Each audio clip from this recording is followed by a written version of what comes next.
À moins d'un mois de l'élection présidentielle prévue le 12 octobre prochain, le climat politique camerounais s'agite au rythme des déclarations et des positionnements stratégiques. Le candidat Cabral Libi s'inscrit pleinement dans cette mouvance et fait entendre sa voix. S'exprimant au micro de Radio France Internationale, le député et président du Parti camerounais pour la réconciliation nationale balaie d'un revers de main l'idée d'un consensus autour d'Issa Tiroma Bakary, désigné par l'Union pour le changement comme représentant de l'opposition. Pour nous, c'est un non-événement. Le mot consensus est un mot français qui signifie accord de volonté. Donc, vous et moi, dans ce studio, on peut faire consensus sur ce que nous voulons. Mais encore faut-il que cela ait un impact réel. À ses yeux, aucun autre projet politique, parmi ceux des 11 autres candidats en lice, ne suscite un véritable consensus national. Seul le sien, affirme-t-il, répond aux aspirations profondes du peuple camerounais. Ce que moi je sais, c'est que le projet que je porte fait consensus. Aujourd'hui, non seulement, je dirais, au sein du parti politique, mais c'est normal, mais au-delà du parti PCRN, nous avons aujourd'hui des adhésions qui sont retentissantes. Des artistes,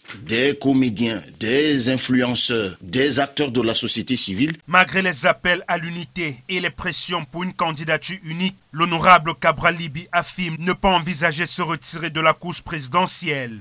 Toutefois, il estime qu'un véritable déclic pourrait survenir si une dynamique de mutualisation des forces venait à être impulsée par les trois figures septuagénaires de la scène politique, Issa Tiroma Bakary, Bello Bouba Maïgari et Akere Mouna. Que les trois septuagénaires, qui viennent juste après le nonagénaire, s'entendent déjà, coalisent déjà entre eux, puis nous aviserons. Ce d'autant que deux des septuagénaires sont issus pratiquement du même village, tout au moins du même département. Certains d'entre eux ont servi le régime pendant 30 ans, d'autres pendant 25 ans. Puis ils décident, à 2 mois de l'élection présidentielle, de se lancer, ce qui est quand même, on peut dire, un précédent. Dans ce contexte de dispersion des voix, l'opposition camerounaise peine encore à s'accorder sur une stratégie commune, alors même que le jour du scrutin approche à grands pas.